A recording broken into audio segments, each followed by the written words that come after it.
It's time for the Hockey Writers Grindline, a weekly show covering everything Detroit Red Wings. Brought to you by our own iconic top line of Wings writers. Sit back and enjoy The Grind. Hello, everybody, and welcome back to another episode of The Grind Line here at the Hockey Writers. I'm your host, Matthew Zator, and as always, joined in by my line mates, Evan Sabourin and Devin Little. Guys, we did our grindies this past episode. It was just a few days ago, but we are getting together now just after the draft lottery, and where no team moved, everyone stayed in the same spot, and that means the Red Wings are going to be picking 15th overall. Not their usual top 10, area, but it's still a really good pick. So we're going to talk about that. Evan, how's it going? Good, man. I mean, these playoffs have been pretty good so far. There have been some great matchups, ton of skill. It's been a good playoff. Having a good time watching it. How you doing, Devin? Well, I'm doing good. Happy to be here with you guys. Playoff hockey's been a lot of fun. Would have been a lot more fun if the team we talk about on the show was partaking, but oh well. We're used to that at this point, right? Yeah, and I mean, I think they're not that far. Obviously, they were tied for almost did make it. I think they could, depending on the offseason, which we're going to talk about at length throughout the offseason. So, let's just get right into our show this week and start with our one good, one bad, as we always do. And I'll start with you, Devin. What do you got for one good, one bad from this past week? My one good, I'm just going to kind of tack on here, has honestly just been the second round as a whole. I think in prior years, the first round has been a lot better than the second round. The second round's been kind of a letdown in recent years. I think that's kind of flipped this year. I think the first round was maybe a little boring outside of like one series or two. The second round, there's really only one series that's been disappointing. It's that Carolina-New York series, because Carolina's just not putting up a fight. Now they are putting up a fight tonight, but every other series seems to have a real sense of either team could win, and seems like we kind of know who's going to win this series already. But yeah, a lot of fun watching this second round this year. Then my one bad, I'm gonna take the opportunity to pile on in Toronto. Obviously there's a lot going on over there in Leafland. They're losing their minds, but from what I understand, they love when things are bad in Toronto. They're weird over there. So I'm sure our Maple Leafs writers are getting real good numbers over at the website. Yeah. But no, just honestly, just running it back with a lot of the same people. They obviously fired Sheldon Keefe. There's some talk about Mitch Marner, but they're Shanahan. We know obviously we know all about Brendan Shanahan here if you follow the Red Wings, but he's staying on as president of hockey operations. He's been in that role now for coming up on a decade. It's like 8 years or so. So and really nothing to show for it, right? It's kind of a constant cycle of having a really good team on paper and then can't get out of the first round. So I don't know, if I was a Maple Leafs person, I'd be very confused by how much they seem to be willing to just stay put and just run it back year after year. I guess maybe the good news there, as far as we're concerned, is that means the Maple Leafs are going to keep spinning their wheels as the Red Wings are ascending. Yeah. So hey, that sounds pretty good if you're any team in the Atlantic Division, right? For sure. And that's the thing. I mean, it's interesting what they're doing. I don't know. Like, everyone was thinking maybe the front office was going to get a makeover. They already did that, really, not last season. Yep. They got rid of their GM. Dubas left or got fired, and then hired Treliving. How much more can you do except for getting rid of Shanahan, which obviously didn't happen. And the coach was the next to go. So I don't know. And he just signed that extension, right? And that's kind of weird where he's gone, and they just an extension was going to kick in this next season, and he's gone before it even starts. It's kind of a interesting turn of events, but I got to get me one of those deals. Yeah. We'll see where he lands. I don't know. I think Keefe probably will get another job somewhere. It's not like he didn't have success with the team. He'll probably end up being somewhere, because there are a lot of job openings around the league, lots of turnover in the coaching world. So, all right, Evan, over to you. What do you got for a good and a bad? Well, the bad today is I'm not sure if anyone saw, but Alex Lyon cut his hand Yes. Yeah. Oh, in the World Championships today against Germany, which the USA still won. So that was my bad. It's never a good thing. But Trey Augustine jumped in there and did Yeah. pretty well. So it Yes, he looks like did. Red Wings goalies are holding down the fort there. Hopefully Lions okay. Those injuries can get scary at times, mm. but yeah, both played well and yeah, that's all I got, man. I'm ready to get to the prospect talk. I'm all excited about that. Yes, yeah, we love it. We love it here. And that's, I say, the draft is coming up. So, and the Red Wings are locked in at that 15th spot, as we mentioned at the beginning of the show. I, well, we'll go with you, Evan, on this. They are locked in the 15th overall. It's like I say, it's not as high as it usually is for the Red Wings in those past few seasons, but it's still a really good pick. How do you feel about that? Picking outside of the top 10 for the first time since 2016, which is actually quite a long time ago when we've been, Red Wings have been picking so high and getting some really good prospects in the same, in that time. Yeah, no, I'm actually this draft's kind of like playing into the Red Wings' hands because it's actually a very deep defensive draft, and we think that the Red Wings, with their deep defensive prospect core, are probably going to go, hopefully a big rugged forward. So there's a lot of guys there I like at 15. Beckett Seneke, that's probably my number one choice, but I also love Berkeley Catton if he happens to drop, which I don't know if he will.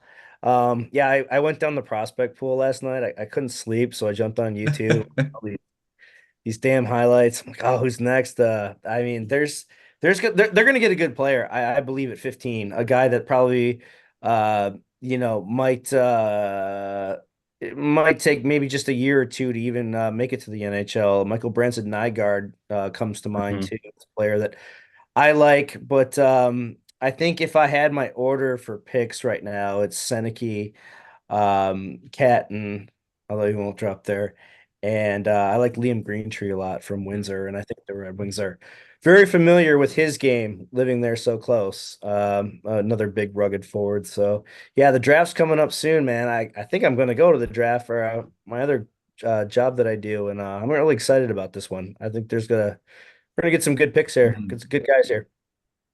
Like I say, there is a lot to go at for the 15th overall pick. Like you say, the defensemen there's so many in this draft, and that's been touted for the last couple seasons. If you are in need of defensemen, this is the draft you want targeted and not get rid of that first round pick. So, yeah, it's going to be interesting. We'll talk more about the targets in a bit. Devin, what do you think about this being 15th overall rather than the familiar top 10? Well, it's familiar. Or I guess we'll start here. It's a sign of progress, right?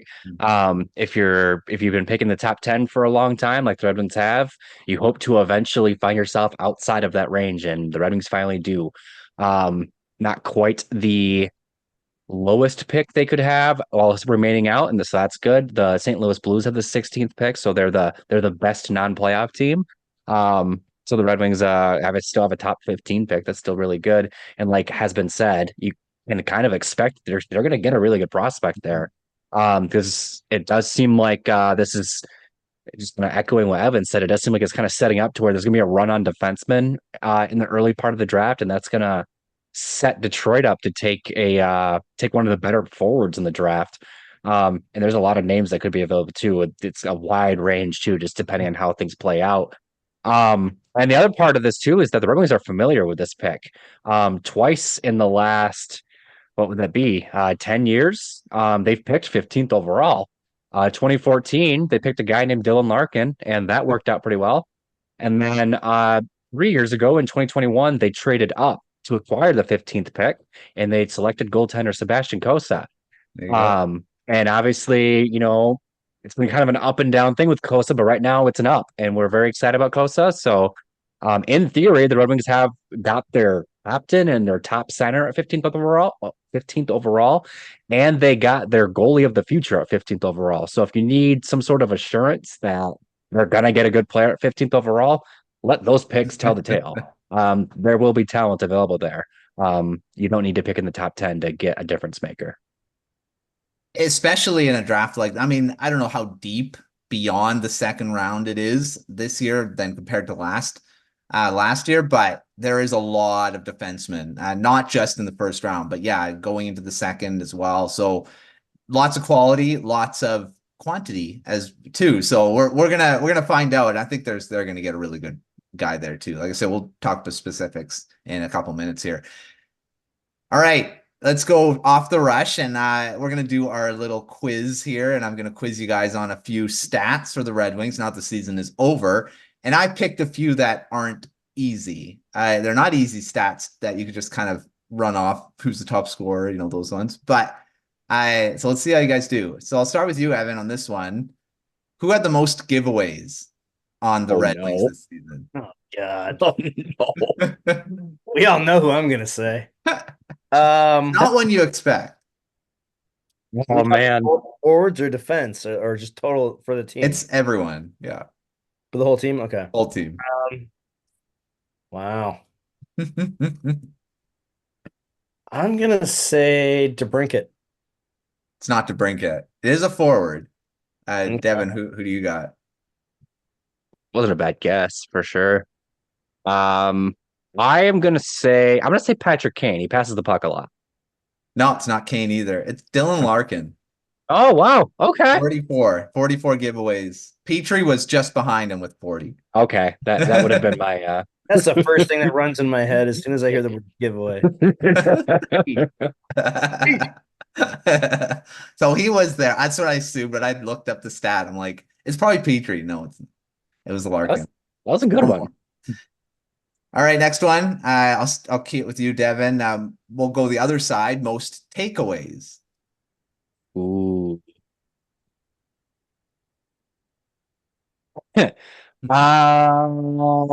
Lucas Raymond. You're close because Raymond was in the top 5, but Okay. it's not the leader. Evan, who you got? Comfer. No, it's not Comfort either. So you had it DeBrincat as the giveaways. He's the takeaways leader. Oh wow. With 49. Okay. Raymond and Larkin tied for 48. Good for the Cat. 40. So there you go. You're close. Raymond needed one more to get into the first spot. I am. All right. And now this one's a fun one. I wanted to see what this one was, but Evan, who had the most shots wide? Oh, what? Oh man. It's got to be a forward. It is a forward. Yeah. Shoot. I'm gonna go to DeBrincat. You're right. Yeah, DeBrincat. Yeah. 91 shots wide. Mm-hmm. He missed a lot of nets, man. I was just gonna say I remember thinking he needs to hit the net a lot. So yeah. There you go. Yep. Yeah, so is DeBrincat. All right, Devin, most shots that hit the post. Oh wow. Where are you getting these stats from? Yeah, where are you getting these stats from, man? NHL.com stats. Miscellaneous stats. Okay. Who hit the post the most? I didn't even know they tracked that stat. Just saying. Yeah, that's why I asked. I didn't know either. David Perron. No. Okay. Evan, what do you have? I'm going to DeBrincat again. It's DeBrincat again. Yeah. Okay. Yeah. Okay. 9 shots at the post. Man, he could have had a lot more goals if his shots would hit the net. And I was just gonna say it's not that DeBrincat didn't shoot the puck; it's that he didn't shoot the puck on target. Yeah. Which a shot hit the post, which is technically wide because he didn't know a shot on goal. Mm-hmm. All right, final one for this round. Evan, who had the most hits? The most hits? Yeah.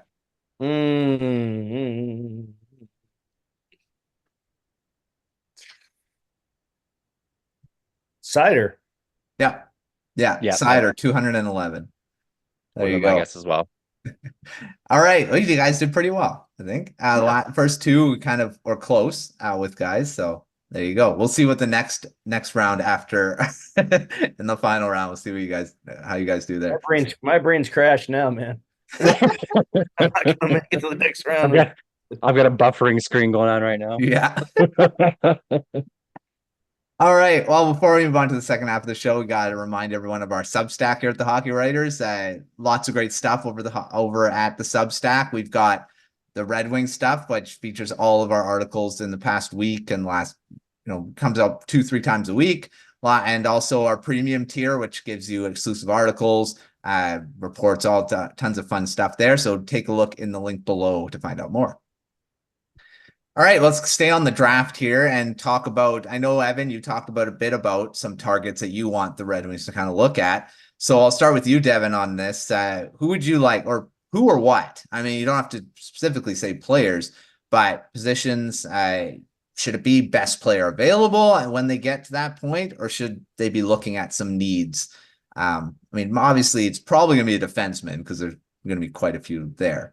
But what do you think about this? I do think that the Red Wings are now kind of pivoting in the rebuild to a point where, under the right circumstances, they can address team need versus best player available. Now, that being said, I do think that BPA should still be their guiding compass. Don't, pass up on like a really good prospect just because you need a winger or whatever. If they end up, if a really, really good defenseman is there, even though they don't need any more, take them because you can figure that out later. Yeah. That being said, I liked Evan's call out a little bit earlier. I do think they could use a little bit of ruggedness on the wing specifically too. Some size would be really nice. I mean, really kind of everything that they've been getting on the blue line in terms of size, skill, compete level. I'd like to see that in a winger, really.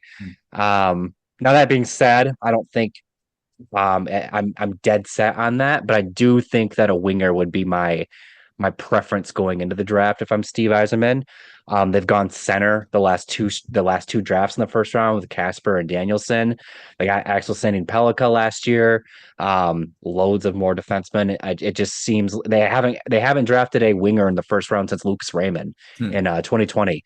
That worked out pretty well, but now you look in the prospect pool and there's like one or two wingers that you can kind of go, all right, they'll be a player, and then it really thins out after that. So they could really use some help on the wing.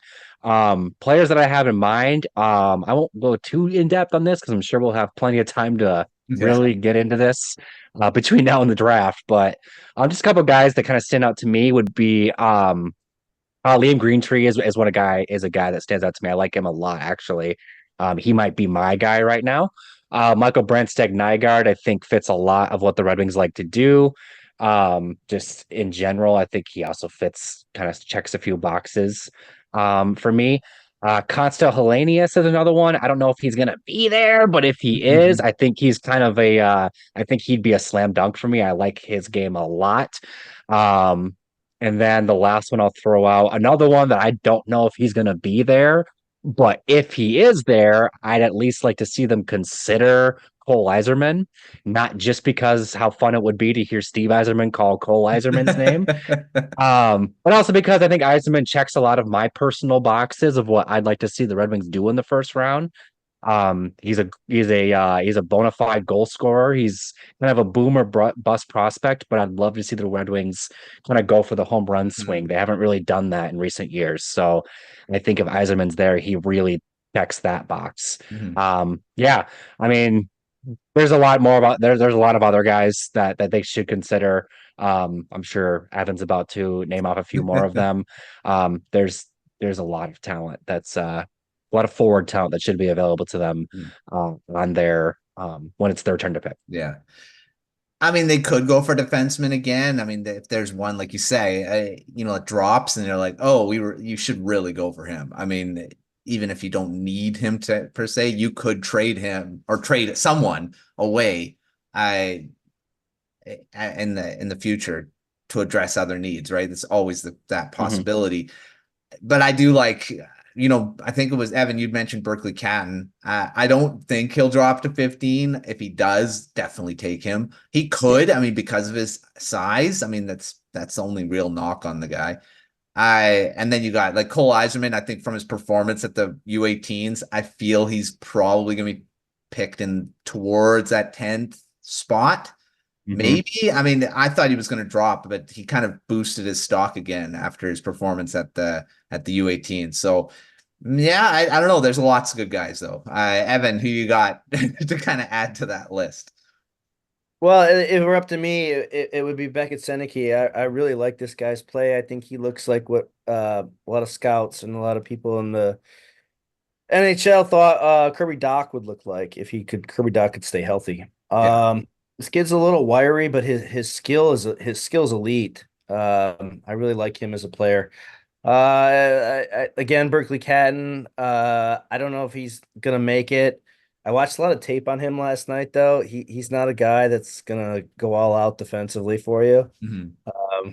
We've already have that issue on this team. And you can't deny his skill. I could see him going a lot earlier. Michael Branson Nygaard's interesting. He's got a really funky skating motion. He kind of like he hunches over and he's got a great shot. I think he's a good goal scorer, but I don't think he's going to create a lot of his own plays. And I just don't see that speed burst with him that makes him. He looks like possibly a third line scoring depth winger to me, but he does have a hell of a shot. I'll say that.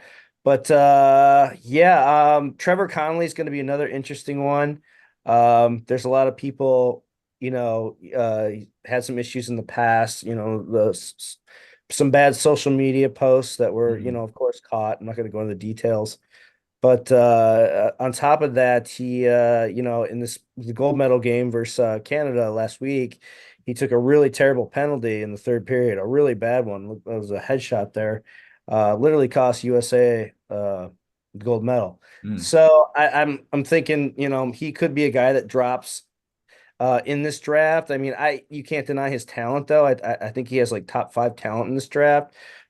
These interviews coming up are going to be very important for him, but he's another guy. Like I think if he interviews well, he could be a real steal too. But I don't see that as the kind of guy Yzerman might go for. But they're going to have some good people to pick from. They're going to get a quality player here.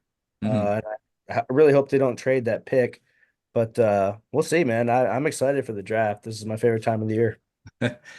Yeah, we all love it here at the Hockey Writers. We've got lots of stuff going on, lots of profiles, so if you want to take a look at any of those players that we just mentioned, we have profiles on all of them already on the website. So dive in, and we'll also be doing target pieces and our normal stuff, Red Wings centric too. So yeah, lots of fun stuff coming up for the draft. But you mentioned trades, Evan, and I mean, we've asked this on the show before, but now that we've gotten some time and where the Red Wings are related to where they finished in the standings and all that stuff, Devin, would you trade this pick, even if they don't really? I mean, technically, they don't really need to have it where they are in the rebuild, but it would be good to still add to that prospect pool. Now, not necessarily trading it for a player. They could trade up, trade down, as they did with Kosa, right? You mentioned that. Would you move this pick? I mean, lots of ways to do it, but would you do it? I'm open to it. I think it depends on a lot of factors, right? I think the thing I would be most open to, honestly, is trading down, not up, but down. And that would be based on what the board looks like as it's kind of approaching Detroit's pick. We talk about how there's going to be a run on defensemen, and there might be some forwards that are falling, and the Red Wings might be able to kind of have some just fall in their lap. That might present an opportunity where they can trade back a few spots, add additional draft picks or whatever. And then still get a guy because there's just enough that have fallen that they're able to, kind of pass up on a few of them and still get one that you feel really good about. I don't think they need to trade back. I don't think they should trade back super far, but if the right opportunity is there, I would certainly explore it. The next thing trading up, I don't think necessarily makes sense. unless they really love a guy. And if Yzerman really loves a guy, I'm inclined to trust his judgment. I would, if there's one guy I think that they would trade up for, honestly, it's Shai Bloom's brother, Ziev, just to unite them, right? Yeah. But I think that what it would take to trade up to get him is probably a little too much and maybe doesn't make sense, especially considering what Detroit's prospect pool looks like. Um, so I think that's the least likely thing. But then also, and we're going to talk about this a lot throughout the summer, the Red Wings do have holes to fill, and the free agent class it's not weak, but it's also not exactly overflowing with the type of guys the Wings need to go and get. We talk about how they need to address their goaltending situation. If they're going to get a guy that like is going to actually address that need, they probably need to give up a premium asset to do so. And I think that the 15th pick is one that they can rationalize depending on who they're getting. Mhm. So I guess my answer there is I'm open to it under the right circumstance. I think the best situation they can find themselves in is that they don't have to move that pick. They obviously don't have to move that pick. Um, but they can just be fine with taking whoever's there at 15. They are going to have a lot of options to them, like we've already said. But they can give themselves even more options by really just exploring the trade market. Mhm. True, and problem is this year it's unlike last year, which they did use a lot of their picks, but they had a lot of second round picks last year they could have used to trade. They only have one, Yep. their original one, this year, and really they don't have a ton of draft picks like they've usually done in the past, where they were like so many because they've traded a bunch at the deadline or traded to get them. They only have Well, they have only an extra one is the seventh round, which a New Jersey Devils pick in the seventh. They have the Dallas Stars pick in the fourth. They traded their fourth round pick, their own. So they really only have two picks in one round. The rest of them are just one. So they don't have a lot of draft capital to trade to add on to that first round pick to entice a team in that top echelon to kind of say, okay, we will move down. So yeah, it'll be interesting to see if they can move up, if they want to move up. Evan, what do you think about this? Do you trade it, the pick? I'm not. I mean, I think the quality of players, the guys I just discussed, you can tell I'm a fan of. And again, I think this draft is, I think it's a little deeper for the forward side, especially after coming with the defenseman run that's going to happen. So I think, the Red Wings are going to get a quality asset at 15. I really do. And, you're going to need younger guys now and ELCs eventually in the next couple of years. So I think they're going to keep that pick, Yeah. especially if some of these guys that I mentioned fall, like if Berkeley Catton falls, or if I still think Beckett Seneke, I think he's going to be one of the guys that's taken earlier than we expect. I really, really like his game. Like I said, Devin mentioned Consta Helenius, another guy that would be great if he dropped, but I don't see it. Just don't see it happening. Yeah. Boom's going to probably be a pipe dream, but he'd be great too. I mean, I think there's going to be a lot of options. I don't think anyone really yet can tell how this draft's going to play out, especially, after the first 3 or 4 picks. But the Red Wings are going to get a good player here. I'm very confident of that, and I think they keep that pick. Yeah. I'm inclined to agree. I think that's something they're not going to be trading it. I mean, Yzerman hasn't traded it away. He's acquired more. That's what he's usually doing. And last year, and had the two, or not last year, but the year before it was the year before he had 2 first rounders. And ended up getting Axel Sandin Pellikka, and it's and Nate Danielson in that same draft. So he's not going to have that. I don't think he trades it away. I think he would keep it, or like move down maybe. If something happens where they're like, oh, we can still get the guy down there and maybe gain something in the process too. So we'll see. We'll see what happens with Yzerman. We never really know what he does. So never going to really expect it. All right. Final off the rush, final round of our fun quiz here. And I'll start with you, Evan. 3 players played all 82 games this season. Who were they?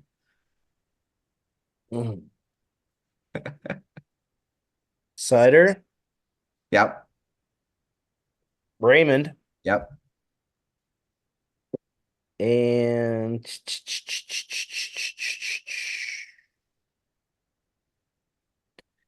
to brink it. Yeah, there you go. Got all three. Nice. Nice. You owe me, Devin. Next, Devin, most drawn penalties. See, Evan just aced that first question, and now here I am to tank I this have no clue on this one, man. Drew the most penalties. Yeah.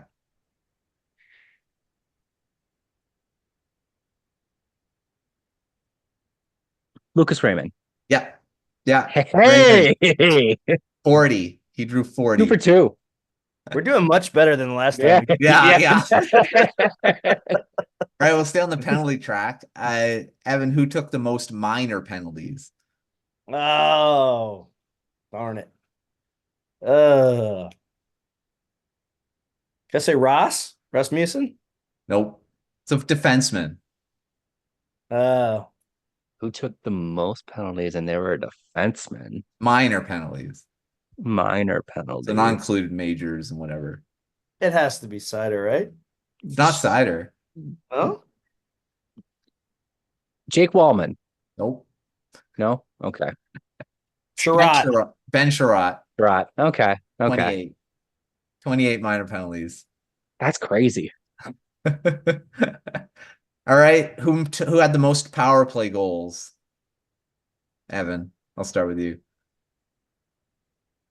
Raymond. Nope. Really? Larkin. Yeah, 14. Okay. 14 power play goals. All right, last one. I'll go with you, Devin. Who had penalty shots this season? So there were 3 players. Who had penalty shots? And one had 2. So Ooh. bonus if you can name the person that had the 2. But 3 guys had penalty shots. Who had penalty shots this year? I know one of them. Jake Wallman. Jake Wallman? Yeah. Okay. I don't think he was the one with 2. Not the one with 2. Oh, yeah.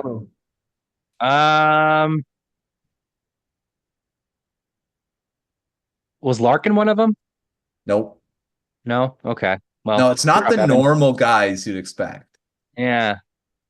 It's Christian Fisher. No, not Fisher. Yeah. Edit this out too. Yeah, right. we didn't do a 5th question actually. Yeah, Who are they? Okay, Sprong, yeah. Okay. Sprong, Wallman. Those are the guys that had the 1, and they scored. Okay. They scored on them. This guy didn't score, and he had 2 of them. Larkin. No. Yikes. It's Andrew Kopp. Andrew had 2, Kopp. and he didn't score on it. Oh no. He's just a guy, dude. Oh no. I'm going to retroactively give Andrew Kopp the Just a Guy award. Yeah. Just a guy, dude. I was surprised that they had that many players have penalty shots. So yeah. Literally all I could think of was Kane's penalty shootout thing. Yeah. Yeah, and that's obviously different. Yeah. Well, a bonus one just to finish. Who had the most game winners? I was surprised about this because he didn't play all season. Was it Kane? Yeah. Yeah. Kane had 7. I didn't realize that many game winners. Good thing you didn't give the good clue away. Yeah. Oh, I did give the clue. Who didn't play all season? Yeah. That was actually hey, you're making us look good. It's okay. all right. Yeah. All right. Well, that was fun. We'll have a few more. I may do this throughout the off season because it's fun to kind of look up some of these obscure stats and get more NHL edge again. Maybe we hit the post the most. Good Lord. that was a fun one. Yeah. All right. Well, we'll keep talking draft before the draft. We'll be doing that almost every week, maybe. talking about the draft, and then free agency is right after that. So we'll be talking lots of it. But thanks, Evan. Thanks, Devin, for another show here on the Grind Line. Make sure to check out all of our articles at hockeynerds.com. Lots of off-season content coming up. Some of it's already come out. And lots of draft content too, not just Red Wings, but draft in general. So if you want information, check out the Hockey Writers website, because we got a ton of it already with our draft guide out. We've got like prospect profiles. We got I think it's getting close to 100 with the draft profiles. So lots of great content. Make sure checking out everything there. And until next time, we'll see you on another episode of The Grind Line.